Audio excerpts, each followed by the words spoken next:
азыр айта турган хадистерди көңөр илгери айылдык молдордон уккансыңар.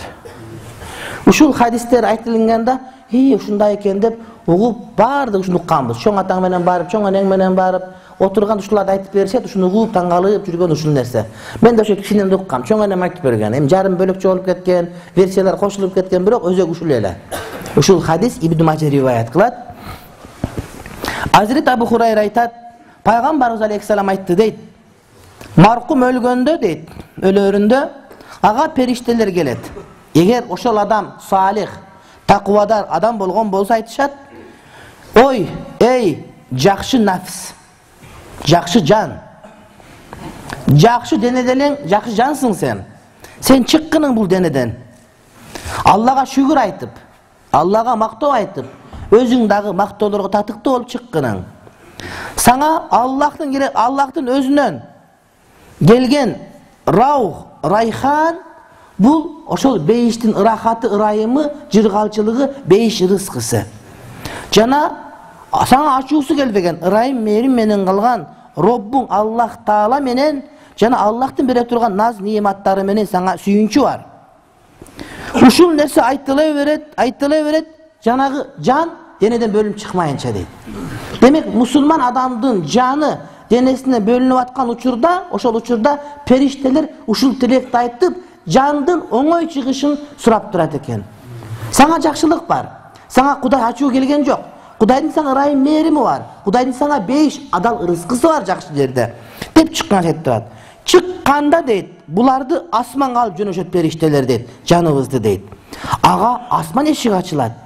Ачып туруп бул ким дегенде паланчы деп айтышат. Эшмат, ташмат деп айтат. Айткан учурда алар бул жакшы жан кош келдиң. Жакшы денедеги жакшы жан, жакшы нафис, сен кош келдиң бизге деп асмандан айтылынат дейт. Удхули хамидатан, киргиниң биздин асман дүйнөсүнө. Аллага мактоо айтып, өзүң мактоого татырлык абалда. Ва бишири бираухин ва райханин ва раббин гайри газбан.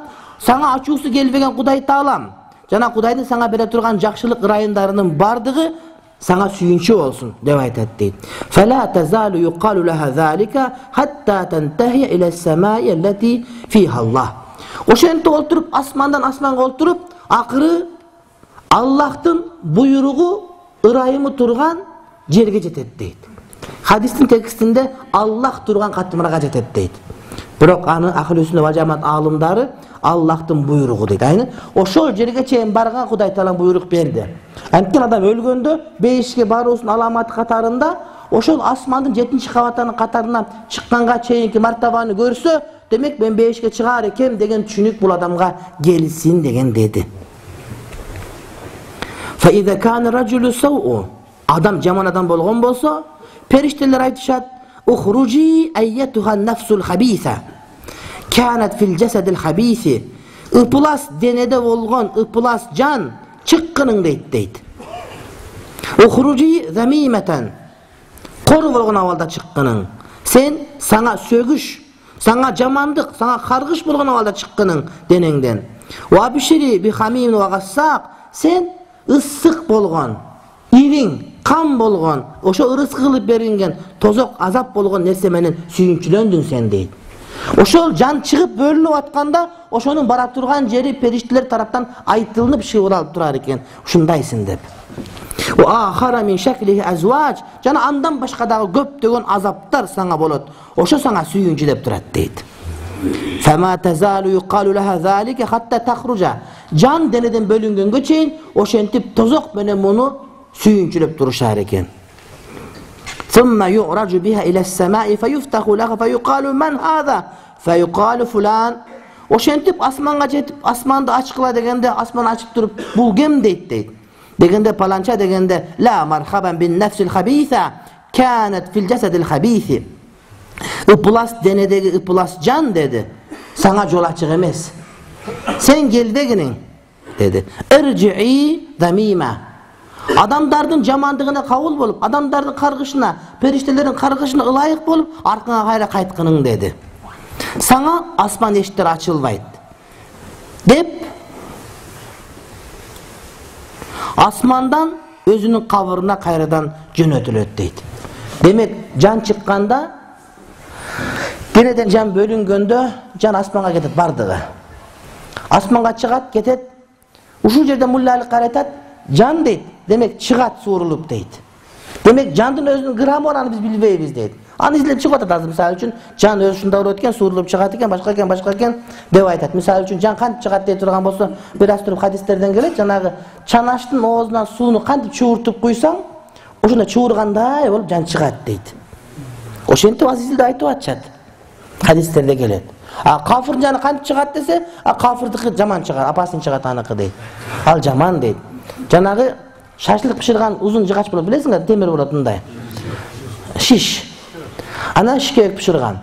Анан ошону алганда ичинде анча мынча иттер күйүп калып калат. Анан кийин карасаң колуң сая турган болуп калат да. Анан койдун жүнү болот, билесиңер.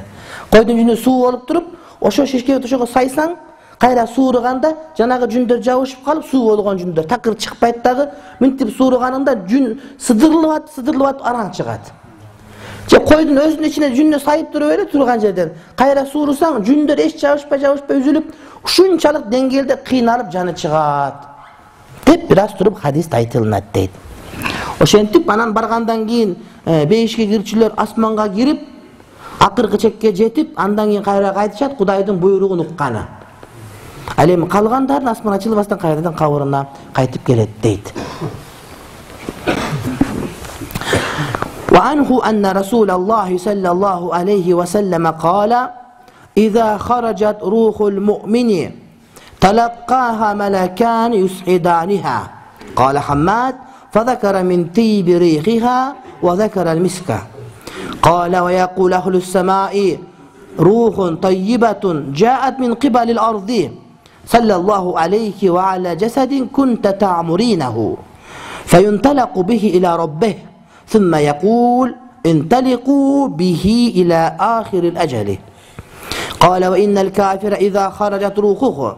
قال حماد وذكر من نتنها وذكر لعنا.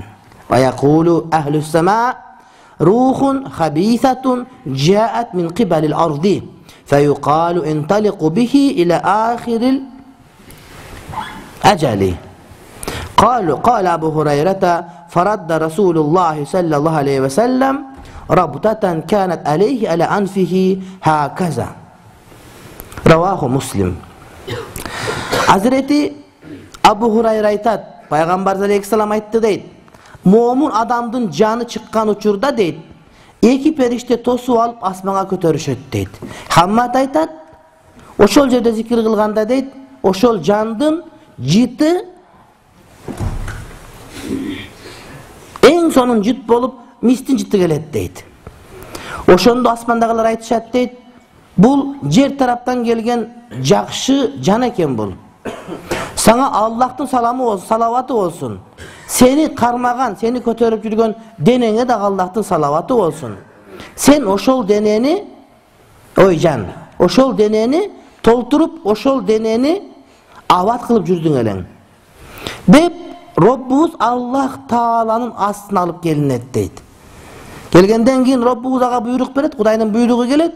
Муну иле ахирил ажали, ошол барзактын жашоосуна апаргыла деп. Болду, прием кылынды, эми барзакка жөнөтүлгүлө деп дейт. Эгерде кафыр болсо анын жаны чыгат, жаны чыкканда Хаммат айтат, ал өтө сассык болот дейт. Ушунчалык сассык, бул ааламда андан сассык нерсе болбойт. Бир каргыш дие турган сассык. Кийин асмандагылар айтышат, бул жаман жан экен, жер тараптан келген. Алып кеткиле муну. Бул да ошол барзактын жашоосуна кирсин дейт. Демек бардыгы кабыл кылат, кабыл кылынбай койбойт. Бирөөлөр өлүп кайра тирилип кетти, андай болбойт туган. Өлөт кетти ошо менен. Я бейиш, я тозок. Я дүнүя дегени жок. Демек өлгөн эмес деген сөз. Өлүп калган эки кайра кайтарып берген эки кайра келип калыптыр деп барып булар менен сүйлөшүп келип калгандай жок. Же бияк же экөө тегеле прием кылынат, бирок бара турган жер ошого жараша багыт берип кетиле берет дейт.